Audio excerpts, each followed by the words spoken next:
क्योंकि आपने मुझे इस जंगल में रहने वाली, मैं कोई प्राध्यापक नहीं हूँ, प्रोफेसर बोला, लेकिन मैं एक रिटायर्ड ट्रांसफर अधिकारी थी।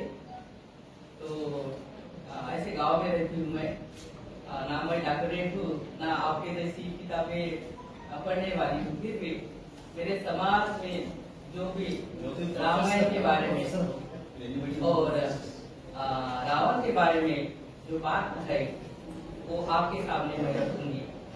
यहाँ कल से अच्छे अच्छे विद्वानों ने रावण और रामायण के बारे में बहुत अच्छी बातें रखी और बहुत अच्छा लगा।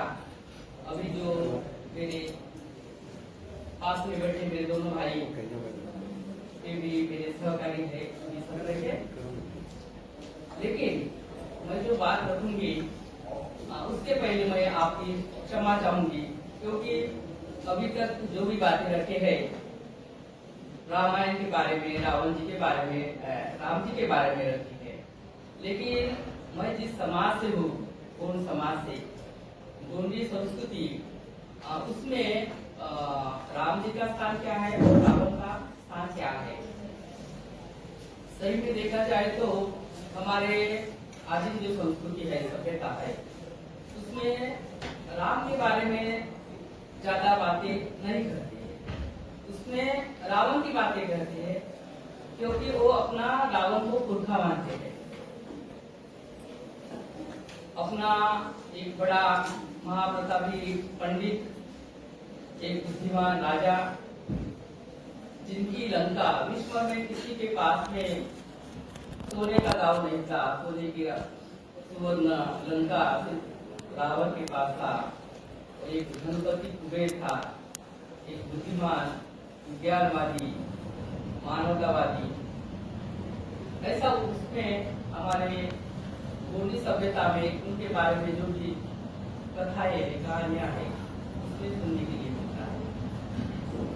सबसे पहले रावण अगर उन लोगों का या जनजातीय आदिवासी समुदाय का राजा हो या पुरखा हो, या उसको वो अपना श्रद्धा स्थान आदर में मानता है, तो उसके पीछे कारण क्या है, ये भी बात रखना बहुत जरूरी है। तो मैं सबसे पहले आपको कहूंगी कि इस धरती का, इस देश का नाम प्रथम कोयामुदी था। 30 या 40 करोड़ साल पहले जब इस धरती पर मानव का निर्माण हुआ, गोंडी संस्कृति में ऐसा कहा जाता है कि मानव की उत्पत्ति करने वाली पहली माता को सुकमा पेरी और आंधी रावेन पेरियोर। आंधी रावेन पेरियोर के पिता था और सुकमा पेरिये माता थी। इन दोनों से जो भी मानव निर्माण हो गए वो कोयामुदी द्वीप के कोरवा राष्ट्र के पहले मानव थे, और वहां से मानव का जो विस्तार होते गया और उनके जो समूह पूरे कोयामुदी द्वीप में, कोरवा राष्ट्र में फैल गए, अनेक समूह, और उनको अपनी अपनी बोली, अपना अपना समूह, अपने अपने समूह का एक प्रधान, अपनी सभ्यता ये मानते रहे, और काफी विस्तार होने के बाद मानव विस्तार होता रहा। उनके जीवन की जो भी यात्रा है, प्रगति होती रही, अनेक शोध संशोधन किए उन्होंने, और उसके बाद हजारों साल के बाद जब उनकी भाषा हो गई, तो उनकी भाषा भी पशु पक्षी की भाषा है, जैसा गोंडी भाषा है। मैं एग्जाम्पल दूंगी थोड़ा सा, उसमें जो पंछी बोलते हैं वही शब्द वैसे के वैसे गोंडी भाषा में आते हैं।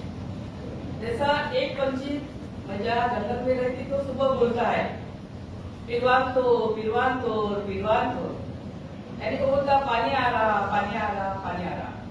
तो हमारे लोग भी जब बोलते हैं बरसात के दिन तो तिरुवंतनाव है ना, अभी पानी आना वाला है, ऐसा बोलता है। दूसरा पक्षी एक बोलता है कि वो भी सुबह शाम को बोलता है, वो बोलता आपको काको, आपको काको। तो आपको और काको जो बोलते हैं, तो आपको ऐसे हम बोलते हैं, हमारे माँ का जो पिताजी रहता है उसको आपको बोलते हैं, और काको बोलते हैं तो माँ की जो माँ रहती है नानी, उसको हम काको माँ बोलते हैं। तो आपको और काको ये दोनों शब्द हमारे तो पंछी की जैसे के वैसे है। ऐसे कितने सारे एग्जाम्पल है, कितने सारे हैं कि पशु पक्षी के जो भी शब्द है वो हमारे गोंडी भाषा में है, अन्य भाषा में है। और आदिवासी यानी गोंडी भाषा जो इतनी प्राचीन है, जब मानव निर्माण हो गया था पशु पक्षी से तरफ से इन्होंने यह भाषा ली, और समूह जितने भी थे ऐसे 7 से 50 समूह। हमारा लिंगो बोलता है, हमारा जम्बूद्वीप यानी कोयावटी राष्ट्र का कोयावटी का जो स्वामी का प्रथम आदमी वो है समूह, सबने अभी उसका उल्लेख किया। ऐसे 88 समूह हो गए। पहला धरती का राजा सिर्फ समूह को कहा जाता है, और 88 समूह के बाद लिंगो हो गया, और लिंगो ने जो सामाजिक व्यवस्था की, उन सामाजिक व्यवस्था में निसर्ग पूजा है, दूसरा है धरती माँ की पूजा, तीसरा है माँ की पूजा, मातृ सत्ता, उसके बाद है समूहवाद, और पंच महाभूत जो है आकाश, धरती, अग्नि, वायु और जल, इनको सबसे बड़ी महाशक्ति बोलते हैं, उसको बोलते हैं वो बड़ा देव या पैसा भी। तो रावण की जब बात आती है, तब रावण आंधी पीरियड सुकमा पेरी जो है, आंधी रावण जो है आंधी पीरियड रावण से रावण के वंश का है, ऐसा गोंडी संस्कृति में कहा जाता है। इसलिए बात आती है कि टोटल जैसा हिंदी में रावण नहीं बोलते, छोटा न बोलते रावण।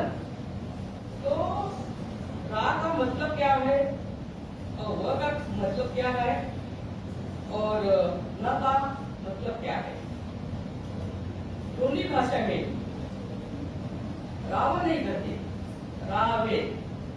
तो रावण का मतलब होता है गोंडी में नीलकंठ पंछी, नीलकंठ जो पक्षी रहता है ना, उसको गोंडी में रावण कहते। और कोई रावण रावण का कुलचिन्ह था, गोंडी सभ्यता में कल्चर में टोटेम रहते हैं, हर एक गोत्र को एक पंछी, एक पशु पक्षी, एक जानवर और एक पेड़, ऐसे टोटम रहते हैं। और वो टोटम का वो पूरा जी जान से उसका रक्षा करता है, किसी को तोड़ता नहीं। तो रावण का जो टोटम था वो नीलकंठ पक्षी था, इसलिए उसको रावण कहा जाता है। दूसरा है सूर्पनखा। सूर यानी होता है गोंडी भाषा में, सूर यानी ताड़ का पत्ता होता है, और सूर्पनखा नखा, नखा यानी जंगल होता है गोंडी भाषा में।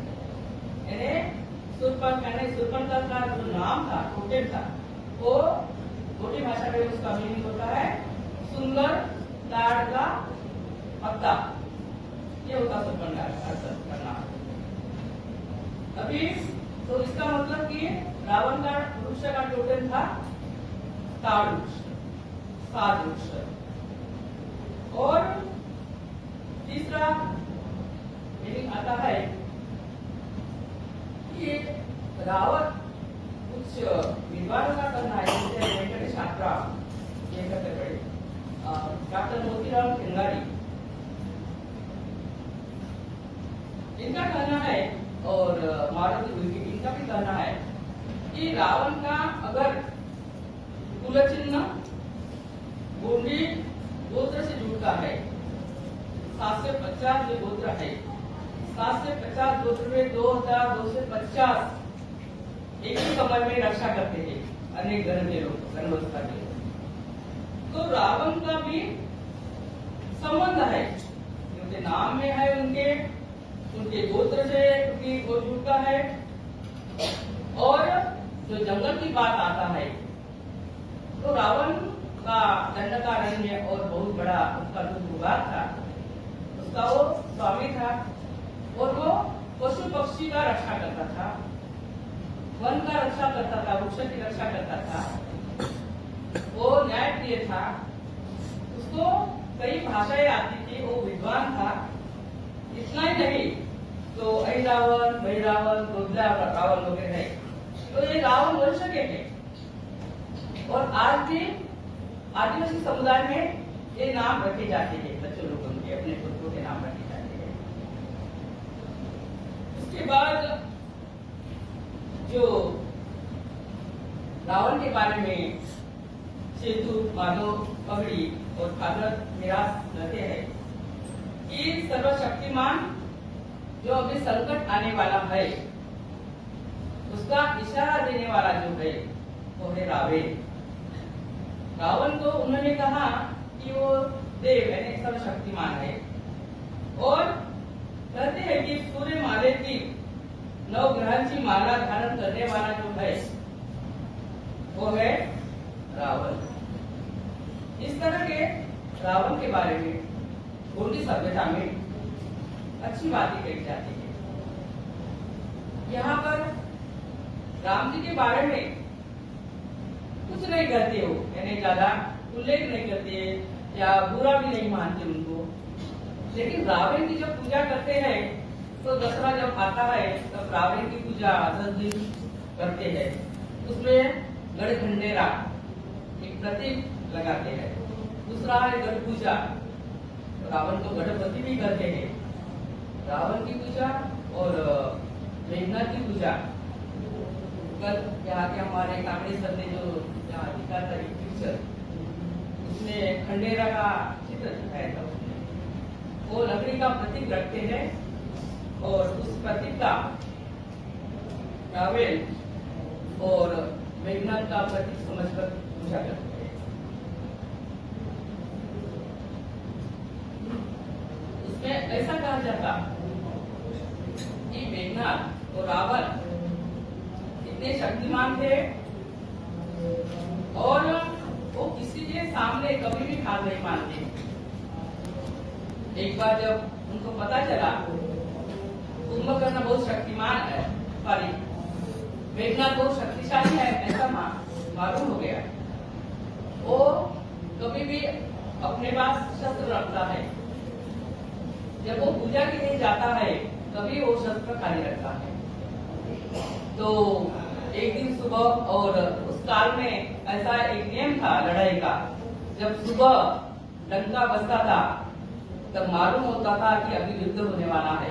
ऐसा नियम था उस काल का। लेकिन सुबह के वक्त में डंका नहीं बजा।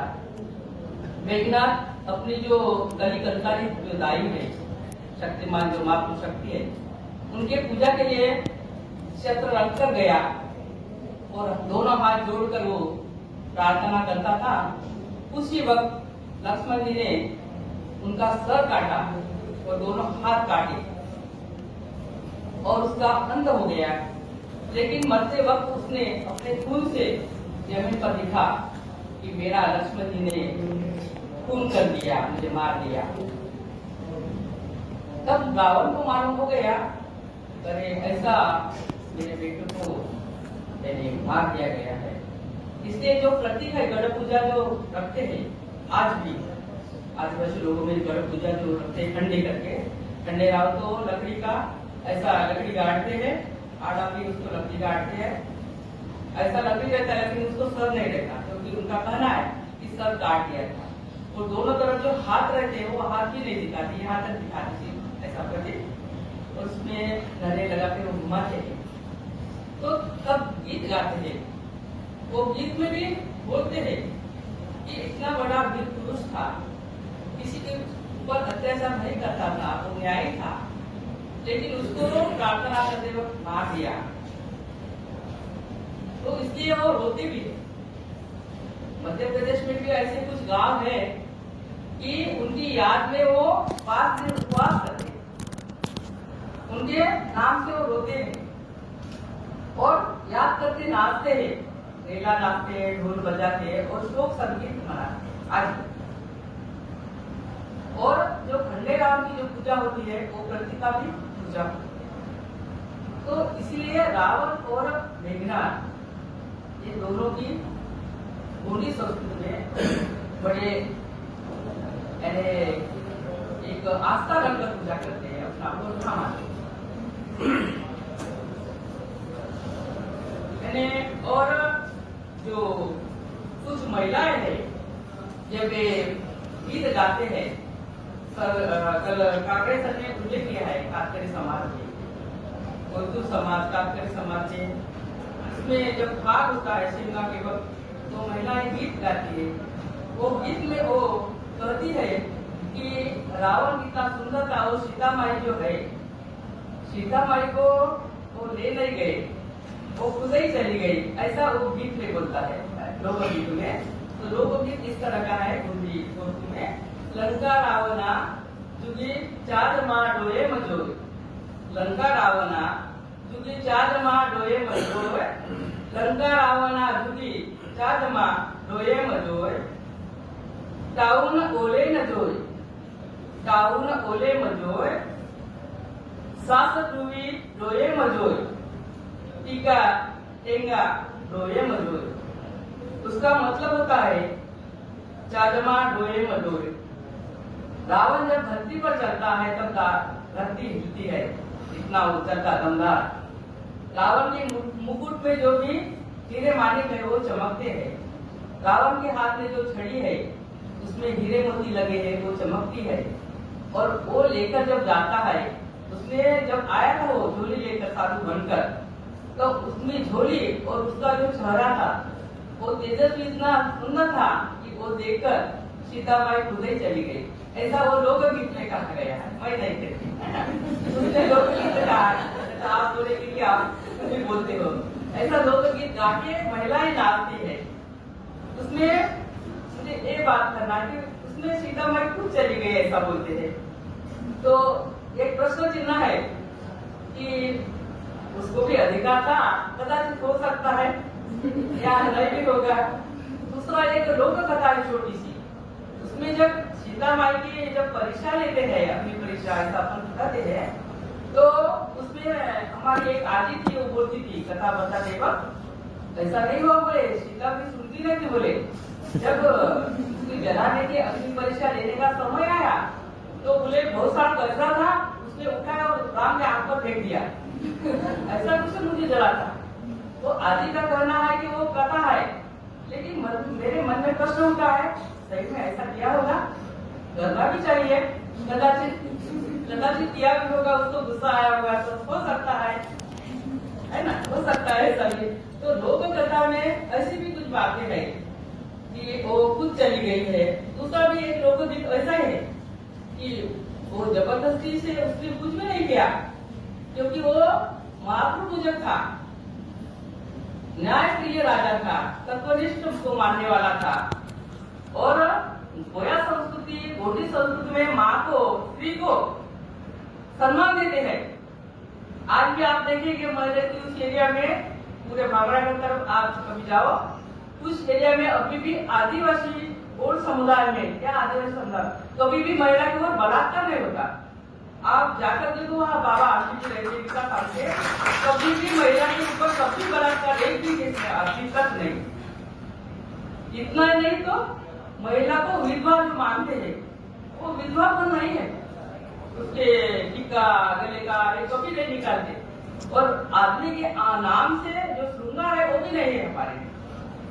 वो गोल्डन टीका लगा कि यहाँ मेरे पे है, तो वो माँ बाप का सल्ले गागा होती उसको, उसका प्रतीक है। जो हमारे पुरखे हो गए आदमी फिरोजपुर माँ, उसका प्रतीक के लिए सल्ले होता है, मेरे माँ और बाप का प्रतीक। तो इसको बोलते सल्ले गागरा। तो ऐसे सल्ले गागरा बोलते थे, वो हमारा प्रतीक समझते थे।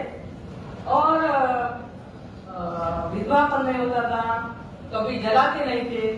जलाना आदिवासी संस्कृति में, गोंडी संस्कृति में नहीं।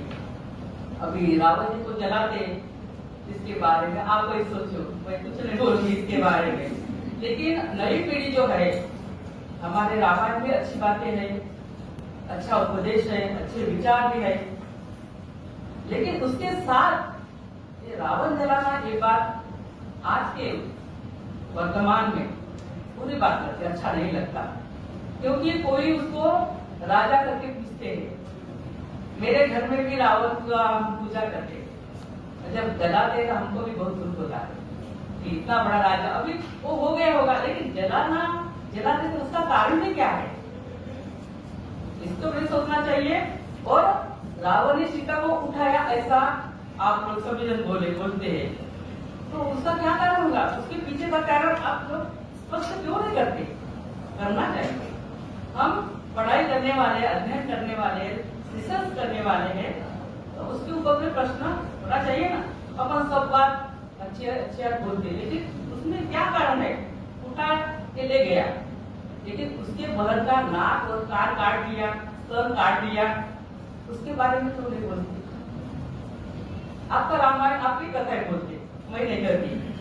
तो इस पर भी सोचना चाहिए। महिला के ऊपर अत्याचार अगर हो गया, रावण की वो प्रिय बहन थी, उसको नाक कान काट दिया, तो उसको बहुत बुरा लगा, हमारी कथा में बोलते, उसको बहुत दुख हुआ, इसलिए उसने फिर सीता जी को उठा के ले गया, लेकिन स्पर्श तक नहीं किया, बुरी नजर से नहीं देखा। 10 महीने 10 दिन रही, उसको सुरक्षा महिलाएं रखे, गार्ड रखे, सम्मान से रखे, कुछ बोला नहीं। तो वो महान आदमी था या नहीं, ये भी प्रश्न है। इतना महान राजा था, महिला का आदर करने वाला, तो इसका पुतला नहीं जलाना चाहिए, ऐसा मैं कहती। और अभी समय हो गया है और मैं अपनी बात रखी है। समझ हो गई क्या मैडम? हो गया। तो आपको मेरी बात कदाचित पसंद नहीं आई होगी, तो लेकिन इसके ऊपर सोचना चाहिए, अध्ययन करना चाहिए, प्रश्न भी पूछना चाहिए। तो ऐसा मैं कहती हूँ। यहाँ से मैं रुकती हूँ।